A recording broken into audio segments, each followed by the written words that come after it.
ઘન પદાર્થ અલગીકરણ વિવિધ પદ્ધતિઓ જોઈ. પહેલી કઈ પદ્ધતિ જોઈ આપણે? વીણવું. કઈ પદ્ધતિ? વીણવું. પછી બીજી કઈ પદ્ધતિ જોઈ? ચાળવું. ત્રીજી કઈ પદ્ધતિ જોઈ? ઉકળવું. બરાબર છે? વીણવું, ચાળવું, ઉકળવું. અને ચોથી એક પદ્ધતિ હતી અનાજનું છલડવું. હવે આજે આપણે એક બીજી પદ્ધતિ જોવાની છે જેનું નામ છે નિક્ષેપણ, નિતારણ અને ગાળણ. હવે નિક્ષેપણ કોને કહેવાય, નિતારણ શું છે અને ગાળણ શું છે એ આપણે અહીંયા સમજીશું. તો અહીંયા તમે જોશો તો આ એક બીકર છે. બીકરમાં આપણે આ કેવું પાણી લીધું, ચોખ્ખું કે ડોરું? ડોરું પાણી લીધું ને. હવે નજીક લઈ આવજો. કેવું પાણી છે આ? ડોરું. હવે આ પાણીને આપણે 5 મિનિટ સ્થિર રાખવાનું. એને બિલકુલ પણ હલાવવાનું નહીં. પછી આપણે એને અવલોકન કરવાનું. તો જે ડોરા પાણીની અશુદ્ધિઓ છે, એટલે કે ધૂળ છે, માટી છે, નાના નાના રજકણો છે, એ શું થશે ખબર છે?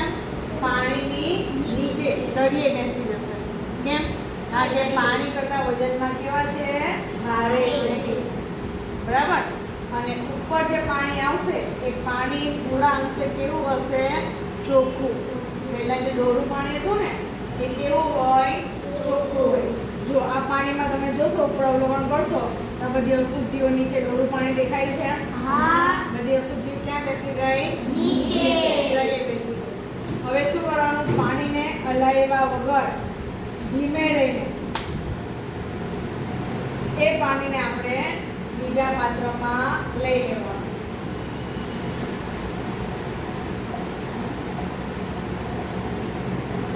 બરાબર? હવે જો આ પાણી અને આ પાણીમાં તમને તફાવત દેખાય છે? હા. આ પાણી થોડા ઘણા અંશે આપણને હજુ ડોળું લાગે છે.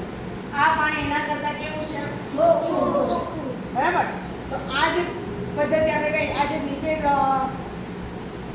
જે રજકણો અશુદ્ધિઓ તળે બેસી ગયા એને શું કહેવાય? નિક્ષેપણ. શું કહેવાય? નિક્ષેપણ. અને જે પાણીને આપણે બીજા પાત્રમાં લીધું એ શું કહેવાય? નિતારણ. શું કહેવાય? નિતારણ. હજુ પણ આ પાણીને આપણે કોઈ સુતરાઉ કાપડ અથવા તો પાણી ગાળવાની ગરમી, બરાબર છે, એને આપણે શું કરવાનું? બીજા પાત્રમાં ગાળી લેવાનું. શું કહેવાનું? ગાળી લેવાનું. એને આપણે ગાળણ પદ્ધતિ કહીએ. શું કહેવાય? ગાળણ. ચલો હવે આ પાણી ને આ પાણીમાં તમે તફાવત જુઓ. શુદ્ધ દેખાય છે પહેલા કરતા? હા. પાણીમાં તમે વાટકીમાં જોશો તો ખબર પડશે. બરાબર?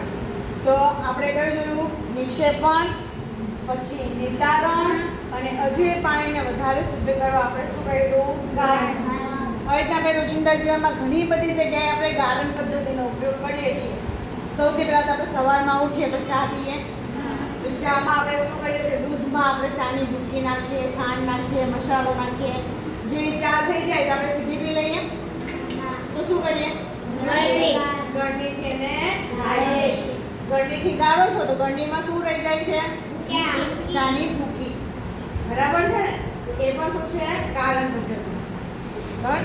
એ તો પછી આપણે કદાચ કોઈ પાણી હોય, પાણીમાં આપણે તેલ નથી હાજર, પાણી અને તેલ મિક્સ થઈ જાય, કે પાણી કેરોસીન મિક્સ થઈ જાય, તો બંનેને અલગ કરવા માટે પણ નિતારણ પદ્ધતિનો ઉપયોગ થાય.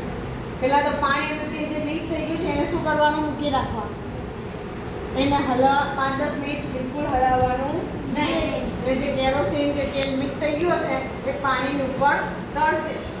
બરાબર? પછી એને ધીમે રહીને તમારે બીજા પાત્રમાં નિતારીને એને નિતારણ પદ્ધતિથી અલગ કરવામાં આવે છે. બરાબર?